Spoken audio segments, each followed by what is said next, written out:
So the universe is vast और उसके साथ साथ उसकी जो फिज़िक्स है वो बहुत ब्रॉड है। इतनी ब्रॉड कि उसकी हर जगह पे अगर आप आई लेवल से उसको देखो तो हर जगह पे अलग अलग अप्रॉक्सीमेशन या अलग अलग अजम्पशन यूज होती है। जैसे इलेक्ट्रॉनिक्स में अलग अजम्पशंस हैं, स्पेक्ट्रोस्कोपी में अलग है, थियोरेटिकल फिजिक्स में अलग है। So it is hard to keep track of all of them to be honest. लेकिन कुछ चीज़ें ऐसी हैं जिनको मेक श्योर किया गया है कि वो फिक्स्ड हो, वो कभी चेंज ना हो, वो कभी वायलेट ना हो। ये वो चीज़ें जो कि फिजिसिस्ट मेक श्योर करते हैं कभी वायलेट ना हो। अब ये कौन सी चीज़ें, ये कह लें कुछ लॉज हैं, कुछ कंजर्वेशन थ्योरम है जो कि कभी वायलेट नहीं होते। जैसे कि एक है the law of conservation of momentum, law of conservation of energy, law of conservation of angular momentum and all that. उनमें से एक जो लॉ जो हम एज्यूम करते हैं कि ये एब्सोल्यूट है, बेसिकली ये कभी चेंज नहीं हुआ, किसी भी यूनिवर्स के कोने में वायलेट नहीं होता, उसको हम कहते हैं the first law of Newton.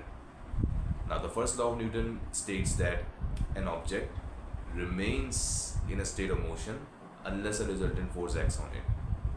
ये स्टेटमेंट इटसेल्फ एक पॉस्टुलेट है। पॉस्टुलेट ऐसी चीज़ों को कहते हैं जिसका कोई एक्सपेरिमेंटल वेरिफिकेशन नहीं है, लेकिन ये होता है कि इसकी रीजनिंग बहुत सॉलिड होती है, इसकी जो कॉन्सिक्वेंसेस हैं वो बहुत फंडामेंटल हैं, और वो कह लें बहुत ज़्यादा उसके बाद जो उसकी कॉन्सिक्वेंसेस से जो एक्सपेरिमेंट्स बने हैं वो कह लें प्रूवन होते हैं। तो हम एज्यूम करते हैं ये एक्सियम की तरह कि ये एक्चुअली में ट्रू होगा, तभी तो जाहिर है इसके कॉन्सिक्वेंसेस सही है।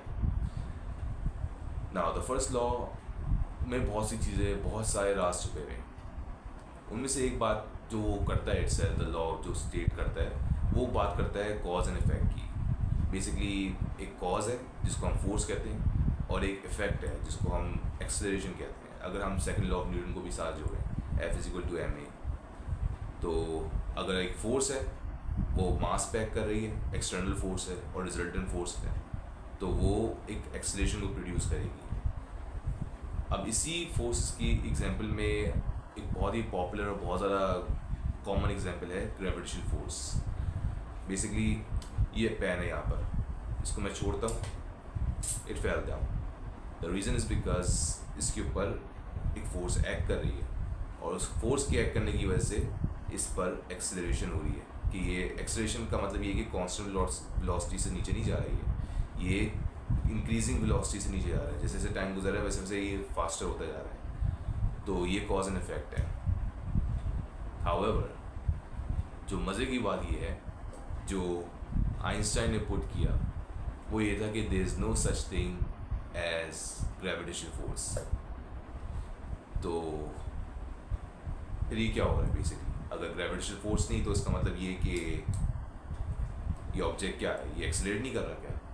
क्योंकि अगर हम एज्यूम कर रहे हैं कि the first law of Newton is absolute, तो उसका मतलब ये है कि वो तो वायलेट नहीं हो सकता ना कि फोर्स की बिना एक्सेलरेशन हो रही है।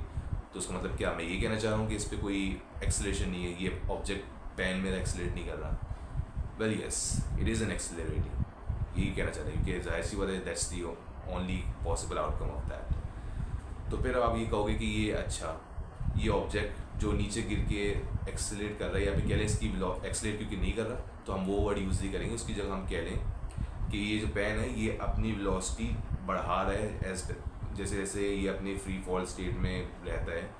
तो ये how do explain this basically, अगर तो कोई फोर्स एक्ट नहीं कर रही तो उसके आगे जाहिर सी बात है फोर्स अगर नहीं होगी तो उसका मतलब ये कि एक्सेलरेशन नहीं होगी because of the first law of Newton. तो ये एक्सेलरेशन कहाँ से आ रही है, या फिर ये जो चेंज ऑफ वेलोसिटी है ये कहाँ से आ रही है? ये आइंस्टाइन की थ्योरी ऑफ जनरल रिलेटिविटी ने how did he explain this? Well, इसको समझने के लिए आपको वापस the first law of Newton पे जाना होगा। फर्स्ट लॉ ऑफ न्यूटन में एक बहुत सटल तरीके से एक चीज़ को डिस्क्राइब किया गया है, उसको हम कहते हैं द प्रिविलेज स्टेट्स या फिर इनर्शियल स्टेट्स। बेसिकली मैं आपको एक थॉट प्रोसेस दे रहा हूँ। आप एज्यूम करो कि आप सहरा में बैठे हुए, सहरा मतलब डेजर्ट, दूर दूर तक कुछ भी नहीं, और आप कह रहे हैं गाड़ी में बैठे हुए और गाड़ी मूव नहीं कर रही, गाड़ी बंद है, बस आपको एक फ्लैग पोस्ट नज़र आ रहा है, और आपकी नज़र में आप लेट से आपकी आंखों में कोई एक मिरेकल हुआ हुआ है, या कह लें कुछ रिस्ट्रिक्शन हुई है कि आपको फ्लैग पोस्ट के अलावा कुछ नज़र नहीं आ रहा। लेट से आपको बाकी सब चीज़ें डार्क नज़र आ रही हैं, सिर्फ आप फ्लैग पोल को देख सकते हो, वो for some reason, let's say, क्योंकि मैं चाह रहा हूँ कि आप उस पर फोकस करो। तो जब गाड़ी स्टेशनरी है, गाड़ी मूव नहीं कर रही, तो आपकी नज़र में फ्लैग पोस्ट मूव करेगा क्या?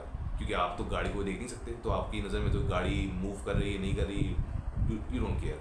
फ्लैग पोस्ट का कैसा क्या होगा सर? फ्लैग पोस्ट ऑब्वियसली पता है मूव नहीं करेगा, इट्स एज सिंपल। ये गैलीलियन रिलेटिविटी का कॉन्सिक्वेंस है। नाउ व्हाट अबाउट अगर आपकी गाड़ी मूव कर रही है कांस्टेंट वेलोसिटी, मूव पास कर रही है एक ही स्पीड से, तो आपकी नज़र में फ्लैग पोस्ट कैसा होगा? If you can only see that flag post, तो आपकी नज़र में ये होगा कि वो फ्लैग पोस्ट उसी स्पीड से ऑपोजिट डायरेक्शन में मूव कर रहा है, तो आप कहोगे कि हाँ भाई वो एक वेलोसिटी से मूव कर रहा है। नाउ व्हाट अबाउट अगर आपकी गाड़ी स्टेशनरी थी और वो एक्सेलरेट करने लग गई, स्टार्टअप किया और उस पर आपने फोर्स मारी, और जाहिर सी बात है फोर्स के बिना ही एक्सेलरेशन नहीं हो सकती, तो फोर्स मारी तो उस वजह से एक्सेलरेशन हुई। अब आपको क्या लगेगा कि क्या नज़र आएगा?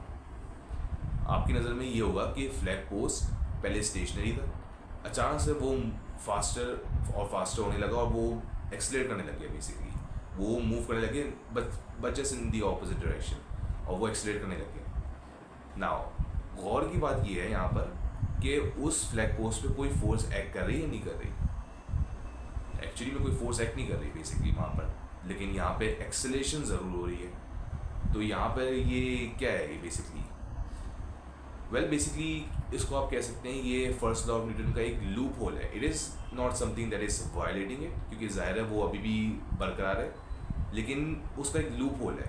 लूप होल कैसे?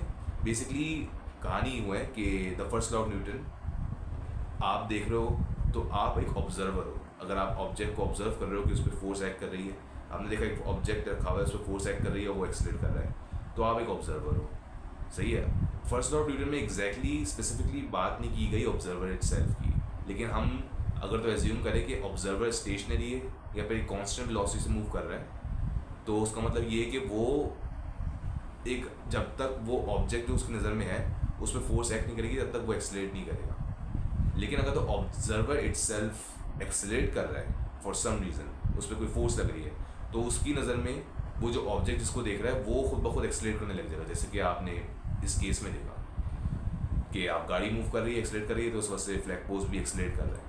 तभी हम कहते हैं ऐसे ऑब्जर्वर्स जो कि इन एक्सेलरेट कर रहे हैं बेसिकली, वो होते हैं नॉन इनर्शियल स्टेट, और जो ऑब्जर्वर्स कहते हैं एक्सेलरेट नहीं कर रहे उसको हम कहते हैं इनर्शियल स्टेट या प्रिविलेज स्टेट। प्रिविलेज स्टेट का मतलब ये कि हम एज्यूम करते हैं थ्रू आउट द फिजिक्स के जो भी हम एक्सपेरिमेंट करते हैं वो हम एज्यूम करते हैं कि इस नज़र से, इस एजम्पशन से करते हैं कि ऑब्जर्वर स्टेशनरी है या फिर कांस्टेंट वेलोसिटी से मूव कर रहा है, वो एक्सेलरेट नहीं कर रहा। और जितने भी फिजिक्स के लॉज हैं वो इसी एजम्पशन पे बेस्ड हैं। Even the first law of Newton itself is based on this assumption. तो कहने का मतलब ये है कि अगर आप स्टेशनरी हो या अभी कांस्टेंट वेलोसिटी से मूव कर रहे हो, तो आपकी ऑब्जर्वेशन में जो जो ऑब्जेक्ट है, जब तक उन पे फोर्स एक्ट नहीं कर रही होगी तब तक वो अपना rate of change of velocity या एक्सेलरेट नहीं करेंगे। अगर आप एक्सेलरेट कर रहे हो एक नॉन इनर्शियल स्टेट में हो, तो आप कह लो कि वहाँ पे first law of Newton hold नहीं होता टेक्निकली स्पीकिंग। सो इस कहानी का मतलब क्या है? इस कहानी का मतलब तो ये लग रहा है कि मैं ये कहना चाह रहा हूँ कि ये जो पेन है इस पर कोई फोर्स नहीं लग रही, क्योंकि ग्रेविटेशनल फोर्स एग्जिस्ट नहीं करती according to the theory of relativity, Einstein के अकॉर्डिंगली बाय द वे। तो ये जो फोर्स है अगर इस पर एक्ट नहीं करी तो उसका मतलब ये एक्सेलरेट नहीं कर रहा। लेकिन मैंने अभी दूसरी बात बताई कि ऑब्जर्वर जो आपको, अगर ऑब्जर्वर इटसेल्फ इज मूविंग या एक्सेलरेटिंग, तो उसकी नज़र में जो ऑब्जेक्ट स्टेशनरी है वो एक्सेलरेट करेगा। तो कहने का मतलब क्या, मैं ये कहना चाह रहा हूँ कि मैं जो ज़मीन में बैठा हुआ है बंदा, वो एक्चुअली में एक्सेलरेट कर रहा है अपवर्ड्स, और ये पेन स्टेशनरी है। तो उसका जवाब है येस, एब्सोल्युटली। यही बात आइंस्टाइन ने की है। अब ये भी बनती है बात कि ये जो थ्योरी है may be it could be wrong, लेकिन मसला ये है कि उसके जितने भी एक्सपेरिमेंट किए गए, जैसे भी हमने एक्सपेरिमेंट किए गए, सारे एक्सपेरिमेंट ये प्रूव करते हैं कि ये जो आइंस्टाइन की थ्योरी है दिस इज़ करेक्ट, और न्यूटन की थ्योरी इज़, कह लो, फ्लैसिड हो जाती है वहाँ पे, या फिर इनकम्प्लीट है। There is a reason why Einstein is considered an absolute genius basically, and you can see why कि बड़े अपसर्ड आइडियाज़, बड़े अनयूजुअल आइडियाज़ जिसकी कोई सेंस नहीं बनती, apparently this works out, this is how the universe works. तो इसको bye the वे अगर मैं आपको एक्स्ट्रा बताना चाहूँ तो ये जो चीज़ होती है ये आप कह लो एक कंडीशन में होती है कि हम एज्यूम करते हैं एक लोकल रीजन में हो रहा है. बेसिकली अगर हम उसी एग्जांपल पे जाएं गाड़ी में अगर तो लेट से बड़ी गाड़ी है बहुत बड़ी ना, तो आपको डेफिनेटली एक्सेलरेशन एक्सपीरियंस करोगे आप.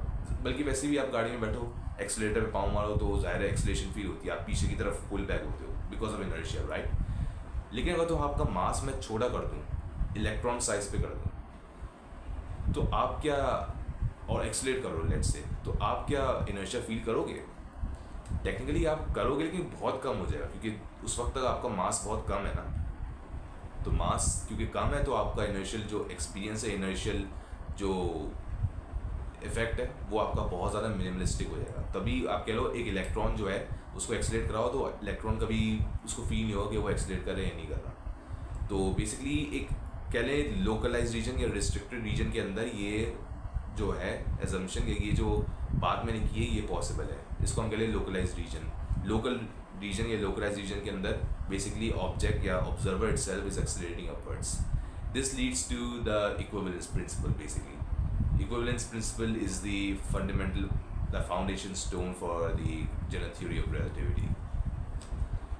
Now इसमें the general theory of relativity itself बहुत मज़े की थ्योरी है, बहुत इंटरेस्टिंग है, बहुत ब्यूटीफुल थ्योरी है. लाइक आप कह सकते हो कि one of the most beautiful theories, symmetrically खूबसूरती से और एलिगेंस और सिंप्लिसिटी में one of the most beautiful theories in the entire physics. अगर आप इस पर और वीडियोस देखना चाहते हो या फिर आप चाहते हो कि मैं और डिटेल में एक्सप्लेनेशन दूँ कि ये एक्सेलरेशन क्या हो रहा है एग्जैक्टली यहाँ पे हो क्या रहा है, यहाँ पे स्पेस टाइम कर्वेचर कहाँ से आ रहा है, हमारे अराउंड स्पेस टाइम कर्वेचर कहाँ से आ रहा है, यहाँ पे क्या हो रहा है एग्जैक्टली ना, और आइंस्टाइन ने कैसे इसको वाइंड अप किया, वैसे कैसे एक्सप्लेन किया, then please let me know in the comment section. मैं इस पर नेक्स्ट वीडियो बना लूँगा. एंड या that's it. Thank you so much.